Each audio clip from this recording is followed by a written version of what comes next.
Hello दोस्तों, माइस्टी notes में आपका स्वागत है।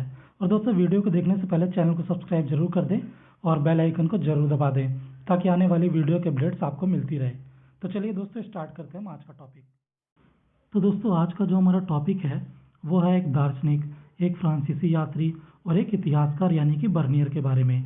और हम देखेंगे कि इसने मुगल साम्राज्य के किन किन विषयों के बारे में लिखा और कैसे उसमें एक महत्वपूर्ण भूमिका अदा की।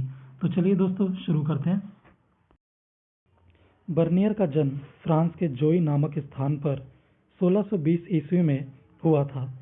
बचपन से ही उसे घूमने फिरने का शौक था, अतः छात्र जीवन से ही यूरोप के कई देशों की यात्रा उसने कर ली थी। डॉक्टरी की पढ़ाई कर वह पेशे से चिकित्सक बना। भारत यात्रा की अपनी प्रबल इच्छा के कारण 1658 में सूरत पहुंचा। उसने आगरा, अहमदाबाद, कश्मीर, बंगाल, राजमहल, कासिम बाजार, मुसलीपट्टम तथा गोलकुंडा की यात्राएं की। मुगल साम्राज्य के संकट के काल में इस विदेशी यात्रा का हिंदुस्तान आगमन हुआ। यह वह समय था जब शाहजहां के पुत्रों के बीच उत्तराधिकार को लेकर भयंकर संघर्ष चल रहा था। इस संघर्ष की कई घटनाओं का वह प्रत्यक्षदर्शी बना। इसके पश्चात उसने औरंगजेब की विजय एवं उसके राज्यारोहण को भी देखा था। अपने करीब 10 वर्ष के भारत प्रवास में उसने भारत के कई नगरों की यात्रा की। भारत की राजनैतिक, धार्मिक एवं आर्थिक स्थिति का विस्तृत वर्णन बर्नियर ने अपने यात्रा वृत्तांत travels in the Mughal Empire में किया है। बर्नियर की दृष्टि अत्यंत खोजी एवं जिज्ञासापूर्ण थी। उसने विभिन्न क्षेत्रों के बारे में महत्वपूर्ण जानकारियां संकलित की है, जो ऐतिहासिक दृष्टि से अत्यंत महत्वपूर्ण है। उसने उत्तराधिकार के युद्ध, मुगल प्रशासनिक व्यवस्था, राजस्व व्यवस्था एवं कृषकों की स्थिति जैसे विषयों पर सामग्री संकलित की है। उसने अपने विवरण को अत्यंत रोचक तरीके से प्रस्तुत किया है। उसका विवरण अधिक प्रामाणिक है। इस संदर्भ में एक फ्रांसीसी राजनीतिज्ञ व लेखक द मोन्सेओ ने बर्नियर की प्रशंसा करते हुए कहा है कि फ्रांस से कभी भी ऐसा यात्री बाहर नहीं गया जिसमें पर्यवेक्षण की इतनी अधिक क्षमता रही हो, और न ही कोई वृत्तांत इतनी जानकारी सरलता एवं सत्यनिष्ठा से लिखा गया है। उसने जिन विषयों पर विशेष ध्यान दिया है वे निम्न हैं। शहरों एवं प्रांतों के बारे में वर्णन। बर्नियर ने शहरों एवं प्रांतों के बारे में पैनी दृष्टि से देखा एवं उसके बारे में काफ़ी रोचक तरीके से अपने ग्रंथ में विवरण प्रस्तुत किया। उसने इन क्षेत्रों की प्रशासनिक व्यवस्थाओं के बारे में टिप्पणी की है। उसका विवरण उसकी समझ एवं उसकी सक्षम दृष्टि का परिचायक है। उसने आगरा एवं दिल्ली के बारे में जो वर्णन किया है वह अत्यंत महत्वपूर्ण है। वह आगरा के बाजारों, अमीरों के महलों एवं अन्य शाही भवनों के बारे में लिखता है। पश्चिम के शहरों के भवनों से तुलना करते हुए लिखता है कि यहाँ के भवन किसी भी तरीके से कम आलीशान नहीं है। उसने इन नगरों की बसावट एवं योजना के बारे में लिखा है। उसने इन नगरों के दस्तकारी उद्योग के बारे में महत्वपूर्ण सामग्री का आकलन किया है। चरित्र चित्रण में विशिष्टता। बर्नियर को चरित्र चित्रण में महारत हासिल थी और उसके द्वारा दिए गए वर्णनों से प्रतीत होता है कि उसे व्यक्तियों के चरित्रों एवं उनकी आदतों को समझने एवं उसके गहन अध्ययन में विशेष रुचि थी। उसने तत्कालीन समय के सभी महत्वपूर्ण व्यक्तियों के चरित्र को सजीव तरीके से चित्रित किया है। जिन व्यक्तियों के बारे में उसने लिखा है उनमें मुख्य है दारा शिकोह, शुजा, औरंगजेब, मुराद एवं जहां आरा बेगम। उसके वर्णन उसे एक मनोवैज्ञानिक की श्रेणी में खड़ा कर देते हैं। शाहजहां के पुत्र एवं पुत्रियों के आचार व्यवहार का उसने विस्तृत वर्णन किया है। दारा शिकोह एवं औरंगजेब एक दूसरे के प्रतिद्वंदी थे, इसलिए उनके बारे में उसकी टिप्पणी अत्यंत रोचक है। उसने शाहजहां के ज्येष्ठ पुत्र दारा शिकोह के बारे में लिखा है, दारा में अच्छे गुणों का अभाव नहीं था तथा वह अत्यंत उदार था, किंतु उसकी स्वयं अपने विषय में राय बड़ी ऊंची थी। उसका विश्वास था कि वह अपने दिमाग की शक्ति से हर काम कर सकता है। वह उन लोगों से बड़ी रुखाई से पेश आता था जो उसे सलाह देने एवं वास्तविक स्थिति से अवगत कराने की चेष्टा करते थे। इसी कारण उसके नज़दीकी मित्र भी उसके भाइयों के षड्यंत्रों तथा चालों के बारे में उसे सतर्क नहीं करते थे। इस तरह दारा के कट्टर विरोधी औरंगजेब के बारे में बर्नियर की टिप्पणी अत्यंत रोचक है।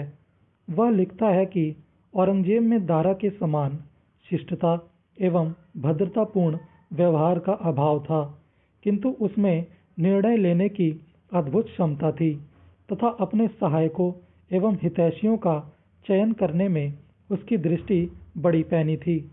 वह गंभीर, कुशाग्र बुद्धि एवं अपने विचारों एवं योजनाओं को गुप्त रखने में अत्यंत प्रवीण था।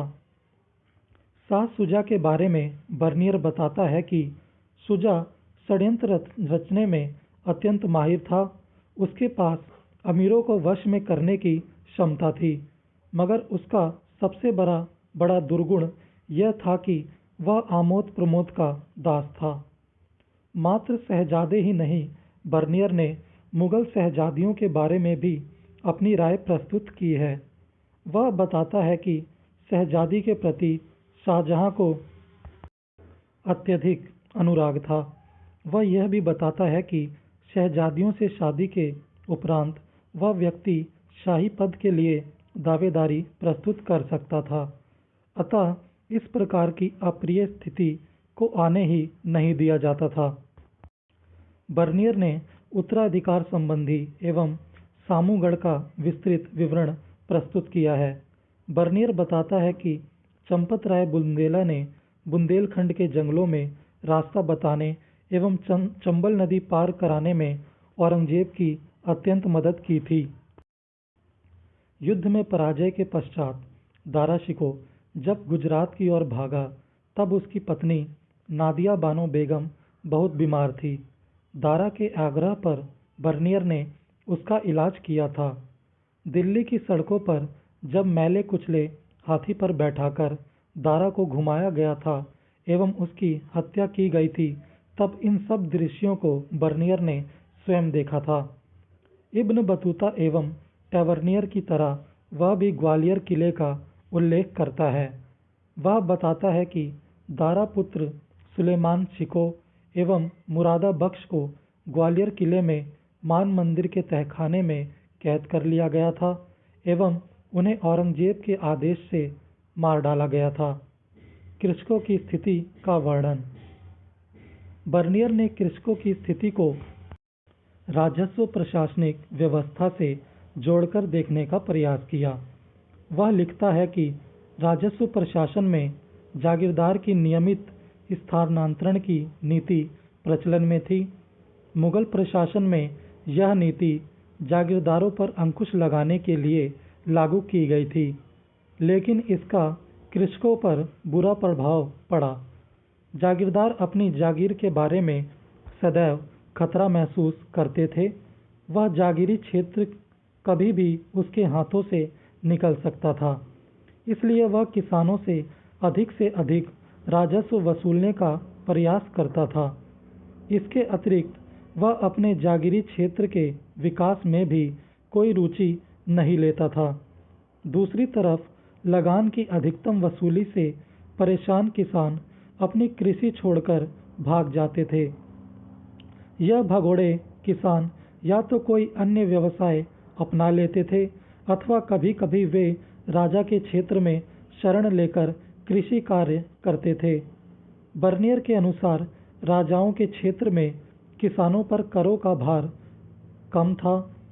इसके अतिरिक्त दूसरे शरणकर्ता जोरतलब जमींदार थे, जो मुगलों को लगान मुश्किल से देते थे। इस प्रकार बर्नियर के वर्णन से मुगल राजस्व प्रशासन की वास्तविक तस्वीर हमें देखने को मिलती है।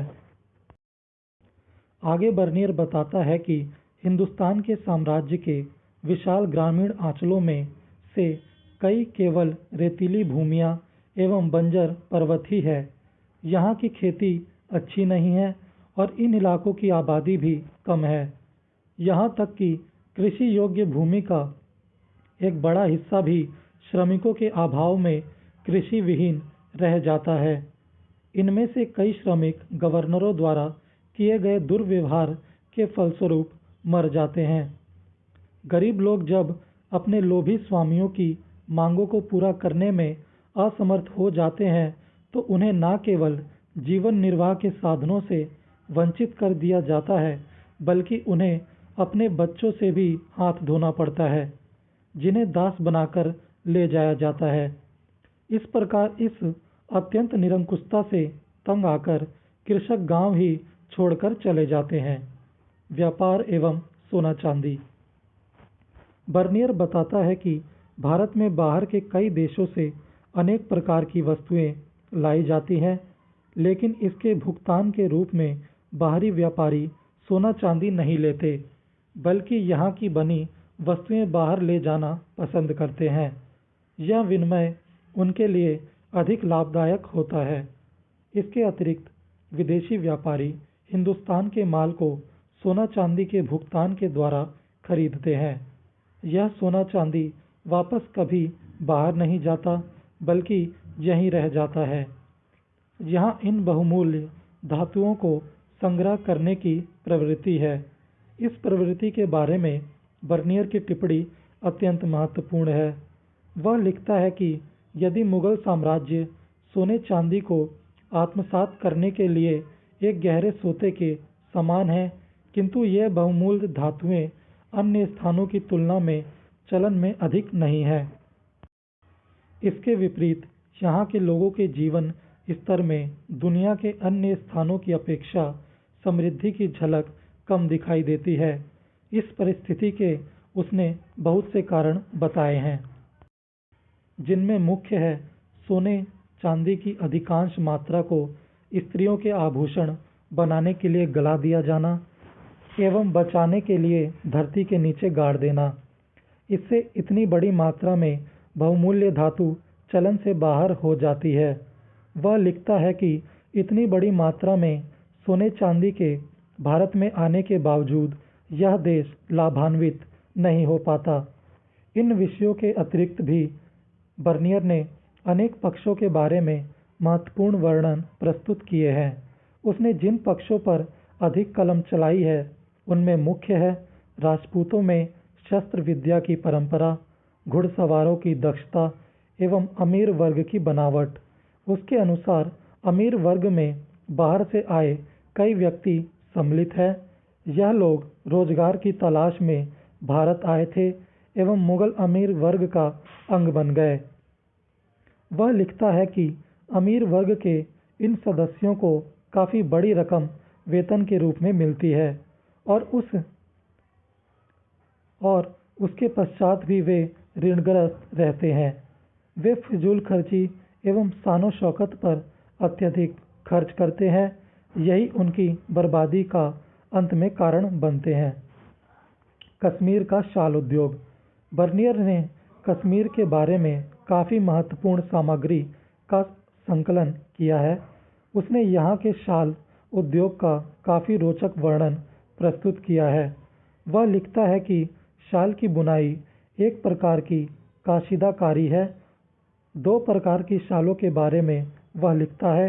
एक तो वे स्पेन के ऊन से भी नरम होती हैं तथा दूसरी जो तिब्बती बकरियों के सीने के ऊन से तैयार की जाती हैं, जिन्हें तोंज कहा जाता है।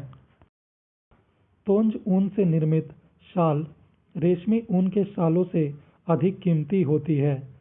ये कीमती शाल मात्र अमीर वर्ग के लिए बनाए जाते हैं।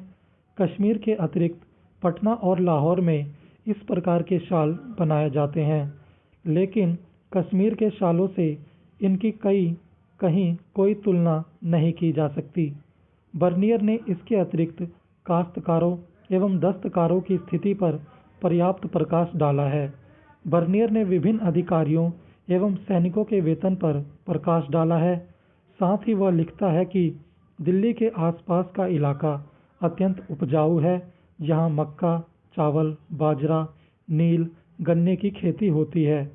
बर्नियर ने आगरा व दिल्ली के बाजारों, अमीर वर्ग व गरीबों के घरों एवं इमारतों का भी विवरण प्रस्तुत किया है।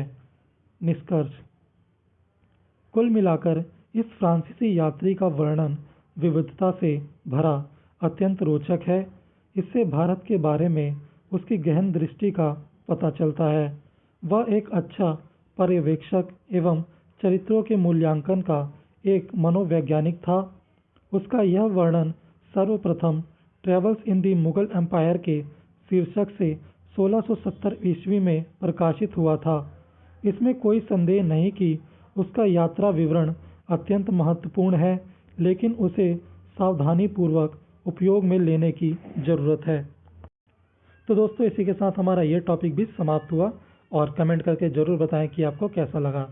और वीडियो अच्छी लगे तो लाइक और कमेंट करना मत भूलिएगा। तो चलिए दोस्तों, मिलते हैं नेक्स्ट टॉपिक में, और इसे देखने के लिए आपका बहुत बहुत शुक्रिया।